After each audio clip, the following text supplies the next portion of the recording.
Hello everybody, welcome back to my channel.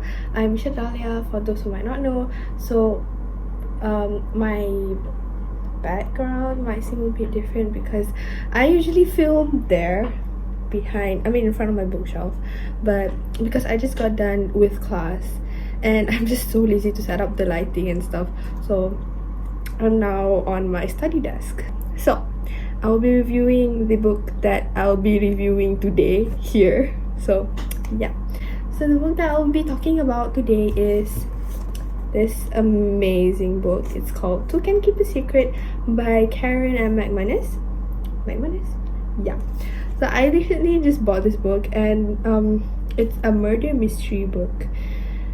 Oh my god, I am a sucker for murder mysteries, and I just recently got into reading murder mysteries because I'm so used to watching like true crime documentaries or YouTube videos of true crime, but I have never actually read murder mystery like books before. So, and my friends recommended me these two books by Karen, and she writes murder mystery books, which is amazing.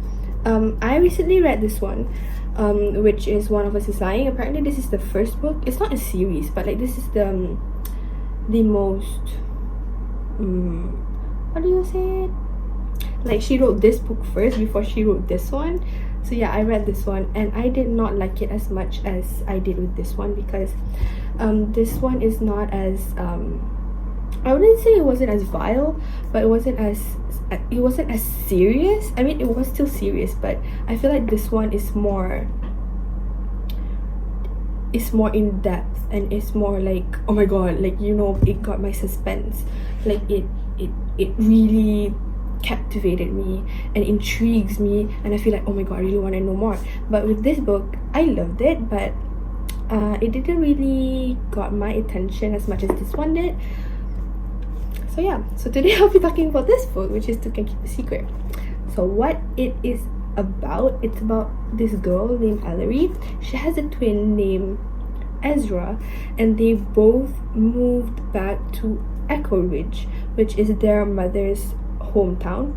Their mother is in rehab, and they had to live with their grandmother in Echo Ridge. They're in their senior year, if I'm not mistaken. So in this town, it is known for the homecoming queens to disappear. One of the homecoming queen was actually murdered and strangled, and her body was found in the town's like amusement park. And when Ellery and Ezra came back, the amusement park was changed into, like, it was called, oh my god, Scary Town or something like that. Murderland Halloween Park, that's what it's called. So the 5 years before Ellery and Ezra came back to Echo Ridge, their homecoming queen 5 years back, who is Lacey Kilduff, was found dead in the Murderland Halloween Park. So she was strangled. So Ellery and Ezra's mother has a twin named Sarah. So Sarah is missing still, and Sarah went missing the night of homecoming. So Ezra and Ellery's mother was the homecoming queen, and Sarah is like the introvert, and she doesn't really do parties and homecoming stuff. She didn't attend the party. So, and she was coming back home from the library, if I'm not mistaken, and she was kidnapped. No. She wasn't kidnapped, but she went missing. We just don't know what happened to her. So yeah, that's Sarah. So in this book, it's told in Ellery and also this other guy named Malcolm. So it's in both of their point of views. So they end up being together and solving mysteries together, and solving how, who killed Lacey. And there is something else that happened in the book, and yeah, there were 3 people who were nominated to be the homecoming queens, which is Ellery, shocker, and then there's these 2 homecoming wannabes. So the two people aside from Ellery who were nominated to be homecoming queens are Catherine and also Brooke. So Catherine is Malcolm's stepsister. So his mother remarried a guy who is kind of well known and is kind of rich in the town. Catherine is his stepsister, so she is kind of like, you know, the boss bitch of the school. But then he wasn't that bad of a stepsister to Malcolm, only at certain times. Malcolm's brother, which is Declan, he was accused of killing Lacey. Yes, Lacey Kilduff, who was the homecoming queen who was murdered in the Murderland. He was accused of murdering Lacey because they both dated and they had an argument, and it went a bit too far to the point where people actually speculated that he was the one who murdered Lacey. So after rumor got around, he moved and he didn't come back to town. So Malcolm was known as the, you know, the killer's brother or something like that. So he kind of has his, you know, the name kind of stuck with him. So when drama kind of happened again, where you can see like red paint saying, oh, you think this is over? No, like, I'm back again and stuff like that.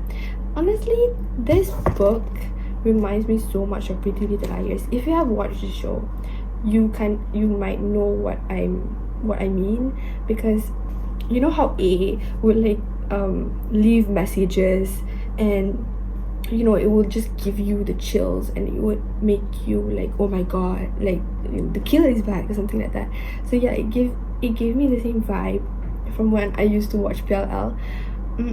So maybe that's why it got me hooked into reading this book and continuing this book. Also, the ending was, honestly, there's quite a few plot twists that you wouldn't expect, but I kind of saw it coming because as I read the book, there's a few clues that the author has left behind. So it made me wonder, like, oh, there is a possibility that this character did that or this character did that, blah blah blah. So it kind of gave me, you know, a heads up of what's going to come. So that's fun. Overall, I would say this book is by far one of my favorite books ever. I haven't read much about murder mystery like fiction. This is, you know, these two are literally the only murder mystery books I have read before. So maybe I can venture into this new genre and see, you know, and explore more about what's in store. I won't be spoiling anything in here because I read this book like probably like 2 weeks ago, and I just recently wanted to do a book review about it, and I have this really bad tendency of forgetting some major plots that happen in books. So I might reread it someday and do a better book review than this one, because I feel like this one is rather short and it's just me explaining what generally happens, and I didn't really get the chance to go in depth of what happened because I don't want to spoil one. But this is by far one of my favorite books ever. I would rate it probably like a 4.8 out of 5 stars. 4.8, 4.9. I don't know, I just find that this book is just flawless and nothing is wrong with this book because I loved it so much. And the ending, you wouldn't expect, like I didn't expect the killer, like you will find out who the killer is, but in my opinion, I didn't expect the killer to be that person, because that person didn't really had much. He did, oh shit, I just spoiled a bit because I said he, but anyways, just ignore that. So yeah, the character didn't even have much. He didn't, oh my god, see, I did it again. I mean, the character didn't appear much in the book, but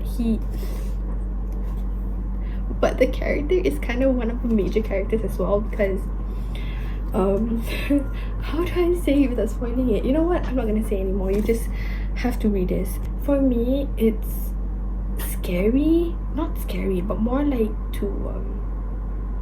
it gave me the chills.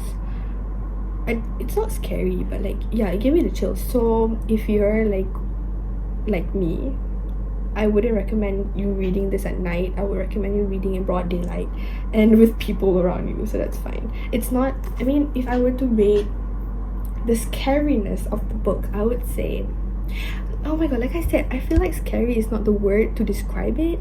It's more to suspense and the thriller, you know. So I'd probably rate it the thrill and the suspense probably like a 3.5 out of 5. Whoever who's into murder mystery, I would totally recommend this book. Like, it's a good, I mean, for me it's a good start for me to start venturing into this genre. Praise Karen, because she's amazing. I don't know how she could come up with such storylines. It's honestly so good. I'm currently writing a murder mystery book as well, but like I'm having trouble with thinking about plot twist, because I feel like the major essence of a murder mystery book is plot twist and you figuring out who is the killer and who did that and who did this. But I just, you know, that's just my weakness in writing. I just don't know how to properly arrange all the scenarios and to make it make sense, if that makes sense. Thank you so much for watching this video, even though it might be short. I'm so sorry. Yeah, I totally recommend this book. Go check it out, and I'll see you guys in my upcoming videos, which could be soon. I don't know, I've been busy, but yeah, anyways, see y'all.